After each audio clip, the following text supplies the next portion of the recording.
Have a seat. So today we're going to start off a new series called something. The Light of the World. Let's go ahead and bring up my stuff, Gordon. And we're going to spend some time on this. I don't know how long we're going to spend on it, actually. I've got some ideas, but actually I want to put it to you a little bit. So I did this long series on the salt of the earth because I got so excited about it. And there's so much to talk about with salt. Well, there's even more to talk about with light, but I'm not going to take us till Christmas with it. However, I'm going to encourage you that as you start to get the gist of what the potential impact is of what Jesus' words were on this thing, if something's messing with you or jiving with you about this whole light business, I want to know about it. So if a metaphor comes to mind, if a story comes to mind, you come across some feel-good thing on YouTube or whatever, I want to know about it. Some of you are geeks like Ted Valencia, and so yesterday I was here doing a funeral and talked to him afterwards and said, man, I know you know a whole lot about light, and so I want you to be thinking about this. So I'm expecting good things from you, Ted. So looking forward to that, but maybe you got stuff too. So let's just get the ball rolling with this. We're going to be I don't know anything about what you know about light, Jason. Don't get your feelings hurt. All right. So anyway, we're going to get to the text that Jesus said to the people. But first, I want to ask you, when you think about this word light, if the subject matter is light, like light, not light conversation, but light, what comes to mind for you? Wisdom. Who said that? Curtis. All right, very good. Yeah, wisdom. Sheds light on the subject, gives you wisdom about the thing. Yep. What else comes to mind? Just thinking about light. What does it mean for you? Inspired. Helps you see, right, which is a very good thing a lot of the time. Can I do another one? Yes, you can. Gets rid of the darkness.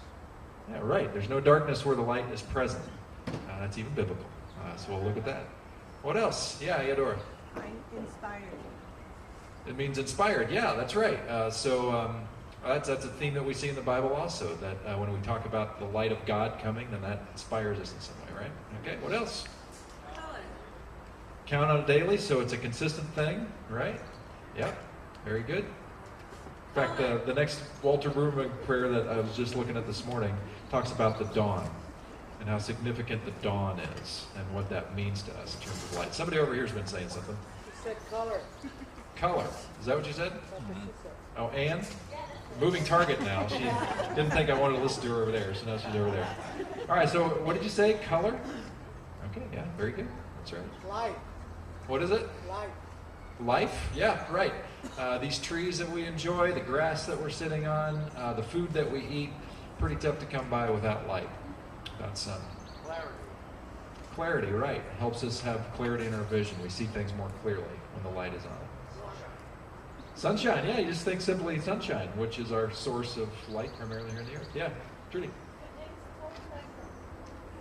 Well, that's deep and rich. That's mysterious and esoteric. Contains the full spectrum. All right, Warm. very good. Yeah, it gives us heat, right? Yeah. Gives us hope. Yeah, right. The light at the end of the tunnel, right? We have hope because there's a light there, and we look forward to that. Yeah, Sharon. Happiness. All right. I can see that. Yeah. What's that? Freshness. All right, I'm good with that. Ken? Oh, Mr. Science coming out. All right, that's right. Speed of light, which is fascinating when we talk about colors and variations and twinkling stars and all that stuff. Yeah. Oh, yeah. Okay. Not heavy, but light. Okay. Gotcha. Okay. Yeah. Okay. Balance. Yeah, what do you think? Beacon of light. All right, that's pretty good. I can't believe nobody said cool flashlights. Because that's one of the things I like as a guy. Any guys with me? And that could be girl thing too, but I think guys are maybe more gadget prone. Anybody love a good cool flashlight? Come on, every guy's got to have a good cool flashlight. Well, I'm holding a pretty cool flashlight because this is a crosswalk flashlight. Look at the brilliance of that beam. It's like blinding you right now, isn't it? We're going to be giving these to you sometime in the week or two ahead, and it's got some cool things to say on that for you, and it comes with a task. But we'll get to that later. But you have this to look forward to in your very near future, a cool flashlight, even with a keychain, so you can use it anywhere you need to. I want to take a little journey through the Bible and see what it says about light. So let's just mow through some of these, Gordon, and see what we got. All right, so this comes from Genesis. And God made the two greater lights, the greater light to rule the day and the lesser light to rule the night. So God is the origin of light. In fact, later on in Scripture, the psalmist says God is light. And later on in the New Testament, they put that on Jesus, that Jesus is the light of the world. Okay, let's look at the next one. For with you is life, the fountain of life. In your light do we see light. And this comes out of Psalm 36:9. Let's go on another one. If it is too light a thing that you should be my servant to raise up the tribes of Israel and to bring back the preserved of Israel, I will make you as a light for the nations, that my salvation may reach to the end of the earth. That comes from Isaiah 49. So in this sense, the prophet is saying that the people of Israel, the Jewish people, are to be a light to the nations. And I know you can't read these very well. I'm just doing that to annoy you. All right, let's go to the next slide. Now it says, he came as a witness to bear witness about the light, that all might believe through him. This comes from John 1:7, the very beginning of the Gospel of John. Next slide. Again, Jesus spoke to them saying, I am the light of the world. So now he's saying, I'm a part of this light that we're looking at from God. Whoever follows me will not walk in darkness, but will have the light of life. You know, we didn't mention that one specifically, but it had to do with seeing in the dark, and that has to do with safety. After the earthquake in Napa a couple years ago now, that kind of got my butt in gear in terms of making sure our house was earthquake proof. I thought it was pretty good, but then when I started to see what was going on, one of the things I did immediately was I gave both of my kids a flashlight to put like right near their bed. And my wife and I have one like literally fixed to the back of our headboard so we know where it is if that ever happens. Because what happens? The lights go out, you can't see anything, there's broken glass everywhere, and the flashlight is going to keep you out of triage, right? So it's a safety thing. And I think about Jesus saying that. You're not going to walk in darkness. You'll have the light of life. It's like you have a path to follow here that's going to work for you. The next one. Therefore, do not become partners with them, for at one time you were darkness, but now you are light in the Lord. This comes from Ephesians 5:7-8. Walk as children of light, which gets us to our text, really, that Jesus is saying. So let's go ahead and take a look at this. So this is Jesus speaking, and this is right after he did his "you're the salt of the earth" stuff. And now he's changing it to "you are the light of the world." And this is what he said. You are the light of the world, like a city on a hilltop that cannot be hidden. No one lights a lamp. He changes the metaphor here. No one lights a lamp and then puts it under a basket. Instead, a lamp is placed on a stand where it gives light to everyone in the house. In the same way, let your good deeds shine out for all to see, so that everyone will praise your heavenly Father. Just a second. Oh. Pete. Oh. I tried. Do we have to educate you on mic handling? I know, I'm kind of a rookie at this. All right. I've only been doing pastoral ministry now, officially, for 21 years as of yesterday. So, still working on it. Yeah. How about that? All right. So this is the New Living Translation, which we use around here a lot, which I really like. It's very contemporary. Academics are still really good. But there's a guy named Eugene Peterson. Again, more people know his name. He wrote a paraphrase of the Bible called The Message. And some people who really want a very, very rigid kind of interpretation don't like him a whole lot. But the guy's a Bible scholar, so he's no slouch. And he just simply put the words into very modern language. So check out how he says this. This is Eugene Peterson's version of the same statement. Here's another way to put it. This is what Jesus is saying. You are here to be light, bringing out the God colors in the world. I love that. You are here to be light, bringing out the God colors in the world. God is not a secret to be kept. We're going public with this, as public as a city on a hill. If I make you light bearers, you don't think I'm going to hide you under a bucket, do you? I'm putting you on a light stand. Now that I put you there on a hilltop, on a light stand, shine. Keep open house. Be generous with your lives. By opening up to others, you'll prompt people to open up with God, this generous Father in heaven. So I was thinking about this text, been thinking about this text a lot, this whole light business, because I knew there were going to be some depths to play with here. And the first thing I thought about was, gosh, how have I ever felt like the light of the world? And that's easy. That's easy because I just got back from Africa. And I remember the first time and the second time that I went particularly, that I really felt like, we together were really living up to this light of the world stuff. Partly because the hospitality of the children and the teachers there is so overwhelming. They make you feel like a king. And they're genuine and they're not putting any acts on. They're genuinely happy for what we do, and it feels really good. And you kind of get to a place where to quote Ron Burgundy, you kind of feel like a big deal. 2 people got that joke. We appreciate that. So you feel like you're really being the light of the world, and you feel like you're being a light bearer because you're bringing money for food that is going to keep these kids in school and give them an education and a future, and you feel like you're really nailing it. And they shine the spotlight on you. They're not trying to build you up. It's not a puff-up thing. They're genuinely grateful and they're humble, and it's this beautiful thing that it's very hard to get your mind around. But I got to tell you something. That spotlight that they put on us, that makes us, and me as your representative there, or our team members who are there, that spotlight pales in comparison to another light that is shining a lot more brightly there. Because I am not the original audience. I am nothing like the original audience who heard Jesus speak. Remember that from the salt to the earth stuff? The original audience that Jesus spoke to were disciples, and then a whole bunch of other people who came to listen to what he had to say. And I want to tell you, this is pretty much true for nearly every person here, with very few exceptions. You're not it. You're not the audience. We need to figure out how to become the audience. I'll get to that. But you're not the audience. And you know why? Because in relative terms, you and I are wealthy.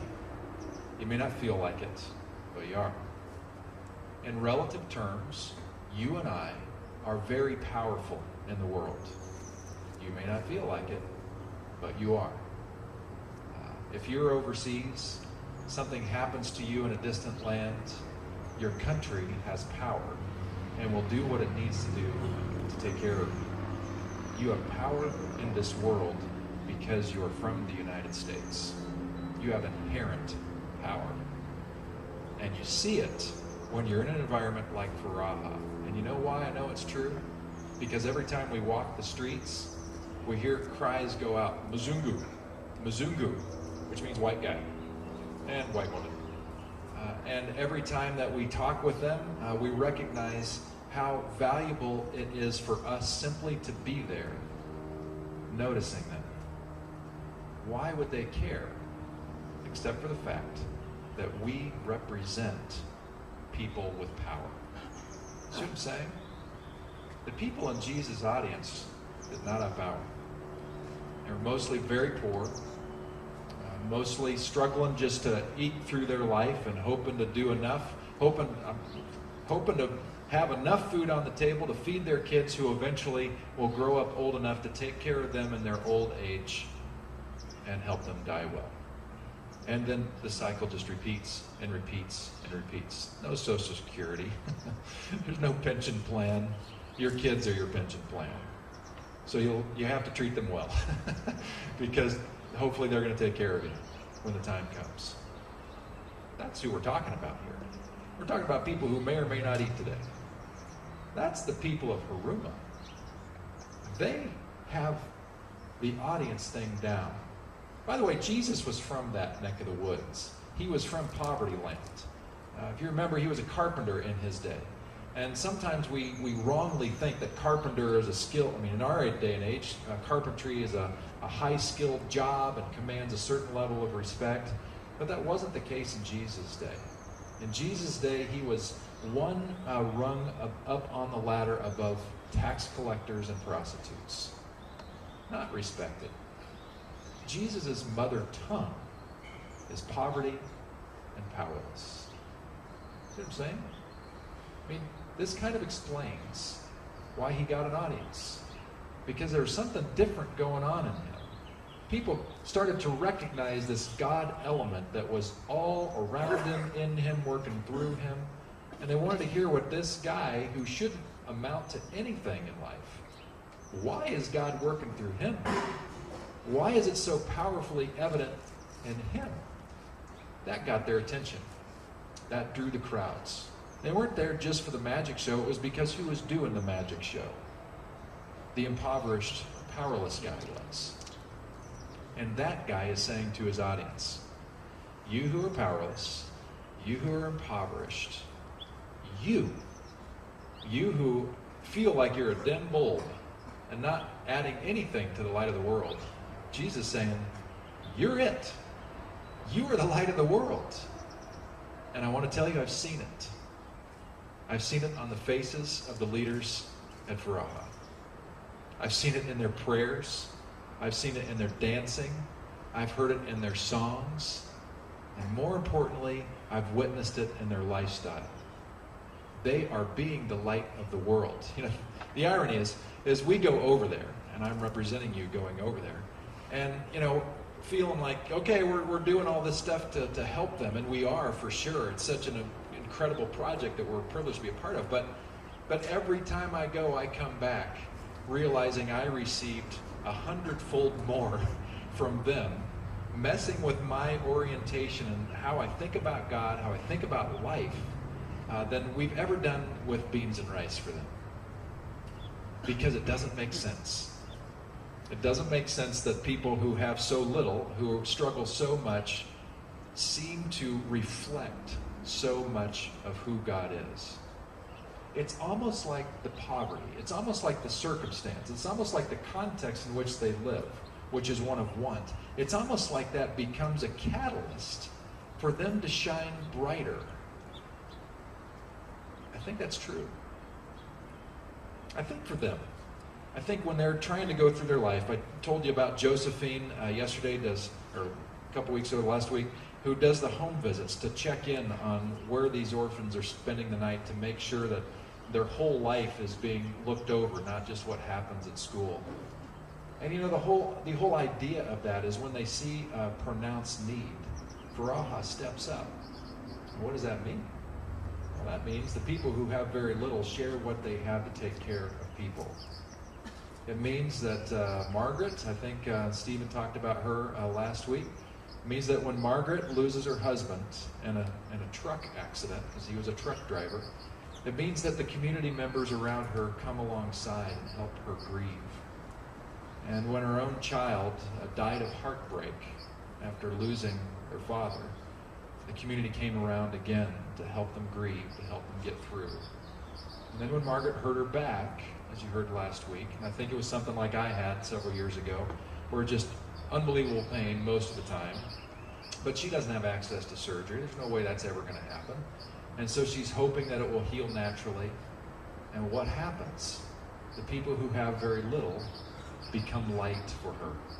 They share what little they have to make sure that she stays afloat. They are the light of the world. God is working through them. And I'm kind of wondering if that's the whole idea. That it's when we start to learn that this helping other people isn't simply an accessory that we try to fit into our lives, but it's actually a key ingredient of becoming the conduit of light that Jesus says we are meant to be. I wonder if that is the point. So I asked you if anybody knew Leander Keck. I got to hear him. He came to my seminary when I was there. I'm not sure he's alive anymore. He was up there back then. But in the New Interpreter's Bible, which is, you know, a great standard of biblical scholarship, Leander Keck, and he wrote the book on Matthew, big fat book about this thick. And this is what he had to say about the salt and light passage alone. He said, the salt and light sayings picture mission as inherent to discipleship, as saltiness is essential to salt and shining is to light. For salt, being salty is not optional. With these three metaphors of salt, light, and city, The Matthean Jesus strikes the death blow to all religion that is purely personal and private. I got to say that again. Matthew's Jesus here strikes the death blow to all religion that is purely personal and private. You know how we in America think about religion? Personal and private. Guess what? That's out of step with Jesus. That's really not the goal. I've heard people express so many times over my years as a pastor that their goal for faith is to experience inner peace. That's wonderful. But it's not what Jesus is calling us to do. Matthew's Jesus strikes the death blow to all religion that is purely personal and private. Just as the sermon is heard not only by the disciples but also by the crowds, so also the church is not an esoteric community of initiates. A community that lives by the power of unostentatious prayer in the inner room is not an introverted society, secret society shielding itself from the world, but is a city set on a hill whose authentic life cannot be concealed. Really big words. But you know what Leander Keck is saying to me in those words? That the people of Harum are nailing it. That they have figured out in their poverty that looking after each other, looking for God to show up in the midst of their circumstances while we're wondering, where's God in it all? And they're just saying, well, God's been here with us all along. As they're sharing, as they're looking out for each other, that is actually the light shining its most brilliantly. So then I wonder, what is it going to take for us to follow suit?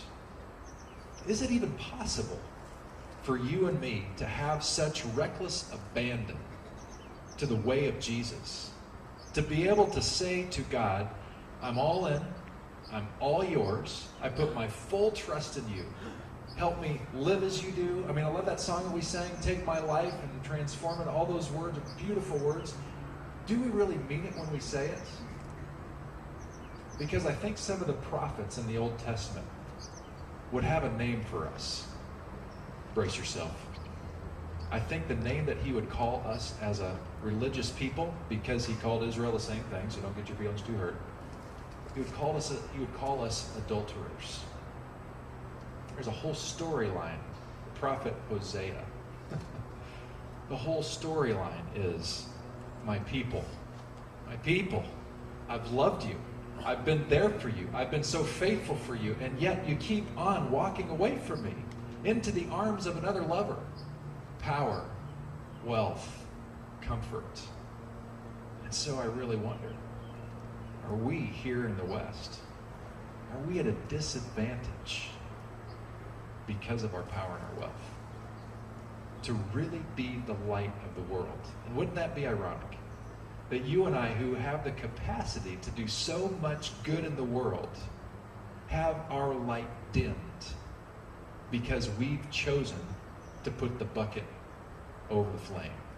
That we've chosen, instead of being a city on a hill, we've chosen to be some sleepy hamlet that nobody knows about. Because that's what I think private, personal religion wants to do. But that's not the way of Jesus. So if any of you are feeling guilty, that's awesome. But it's not really what I wanted to do. Because what I want you to really see here is this ridiculous good news that is inherent in what Jesus is saying to these people. Because these people who didn't think they had any right to ever hope that they could amount to anything except for making money for the government and just trying to get through life, Jesus is saying to them, stop feeling so lowly about yourself, because you're here to be light, bringing out the God colors in the world. You get to do that. Because you and I know people who need a little light shining in their life. And guess what? You get to do that. And it may not require $1 from your pocket. It may just simply require time. It may simply require awareness, like the people of Faraha look after each other. Just being aware of what other people in your sphere are simply going through, and being present with them to shine light where they need it the most. You get to be that. My hunch is that here in the West, when we hear things about reckless abandon and really going all in and really trusting God fully, we get very, very nervous about it. And we're not really ready to make that leap of faith. It's almost like, it'd almost be like if my first date with my wife, that I asked her to marry her. at the end of the first date? Well, she would have been a complete moron to say yes if I did, even though I'm a wonderful guy. We can all agree. But she'd be a fool because it's too much of a jump too soon. We got to ease into it. So here's the good news. You have time and you have a path to follow. The way of Jesus simply says, be the light to bring out the God colors of the world. My question to you is, how can we play that out? Because if the people of Haruma can figure it out, I think there's hope for us. I think we've got a shot at it. This is what I'm wondering for us. Crosswalk is known in our community in Napa for being a church that gives itself away.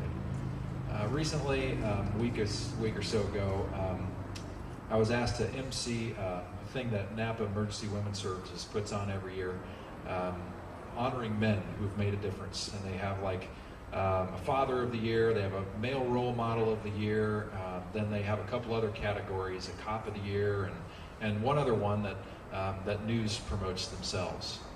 And it was so cool. Again, being your representative, and I got to tell you, this happens so often for me, which is really a reflection on you. I hear so often when people hear that I'm a pastor of Crosswalk, they say, your church does so much. There's one gal that is, a pretty big player in terms of the life and culture of Napa, and she's run for office a couple times. I don't think she's won yet. But all of her work, she's incredibly well known. And when she finally put a face to me a couple months ago, I was at some other event doing something, and she figured out who I was, and she said, if I wasn't already going to church, I'd be coming to your church.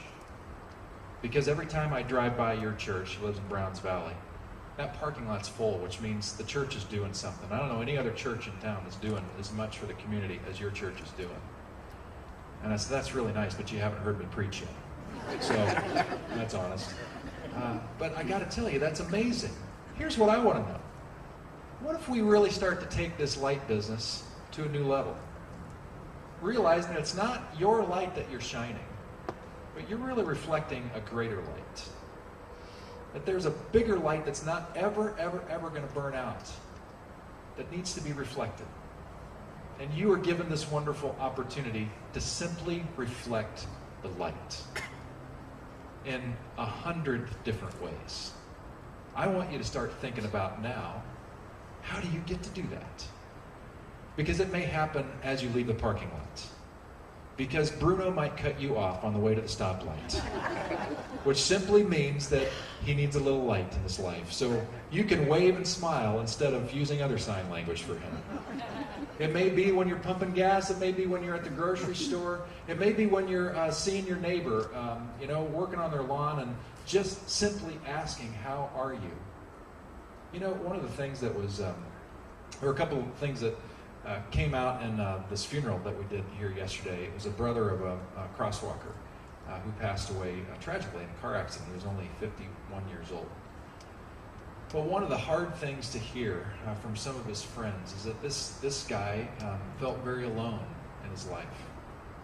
And he even had a conversation with one of his friends who spoke yesterday about wondering that if he died, would anybody come to his funeral?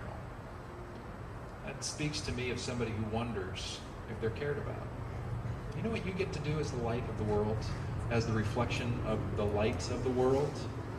You get to be one of those people who lets somebody else know you're cared about. You matter because you have to, you're alive.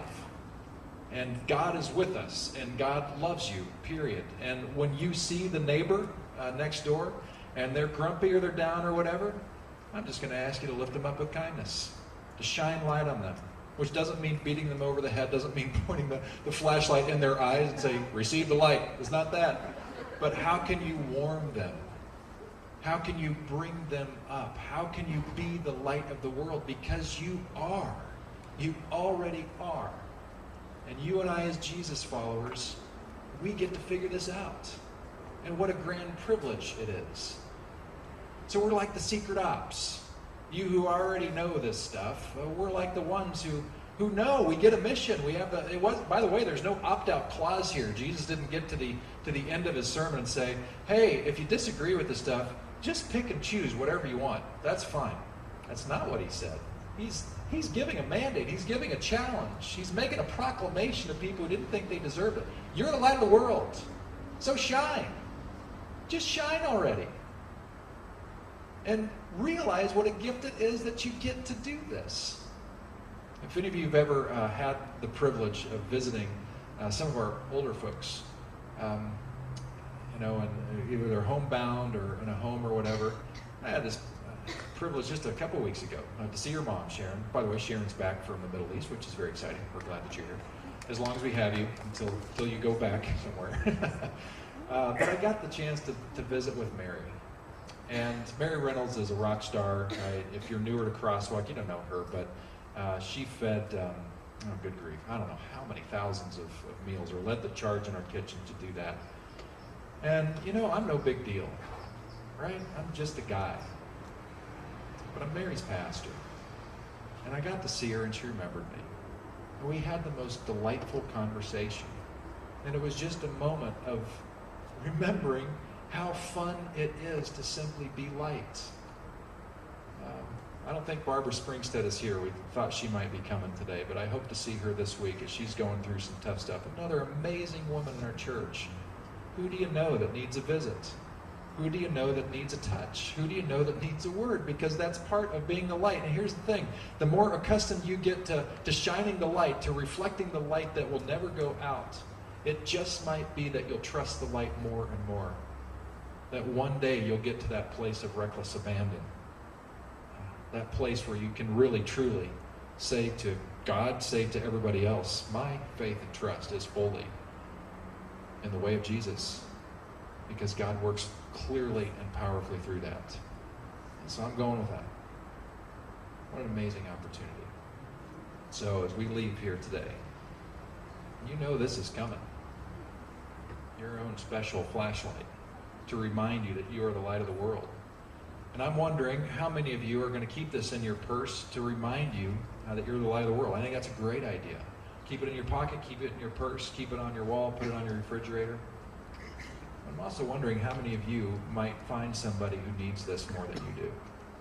And this might be your opportunity to just say to the neighbor, say to your friend, say to the person that you can't stand, that you don't get along well with, and just offer this to them and say, hey, I thought these were really cool. My church was giving these out, and I just want you to have this because I think you'd have fun with this. Here you go. Deal with that kindness, I think that's an awesome thing to do. How can you be the light of the world? And that's all I got to say. Let's pray together. So God, my world has been rocked again. Seeing you come out so powerfully in the lives of people who, by our estimation, should be absolute wrecks. But that's not what I saw, and that's not who they are. I think because of their poverty, because of their context, they have seen clearly. They have seen the light, and they are reflecting the light that is. That you really are with them, you really love them, you are theirs forever, it will never go away. That you are a good shepherd who provides for them. You are their light of the world, and their natural inclination is to simply reflect that. To be the light of the world that Jesus called them to be. God, I pray that we will wrestle with this reality. That those with much less shine much more. May it start to burn a curiosity in us about how we can learn from them, that we might tap into this light all the more strongly and be your people and let your light shine. So God, mess with us even now. Bring to our attention a person in our sphere that needs a little ray of hope, that needs some sunshine in their life, that we get to provide because we've been so loved by you. Do not let us settle back into a private, personal religion, but help us see that we are a city on a hill. We are a lamp on a stand, that we might follow in your way and see amazing things happen. I ask this in Jesus' name. Amen. Let's stand.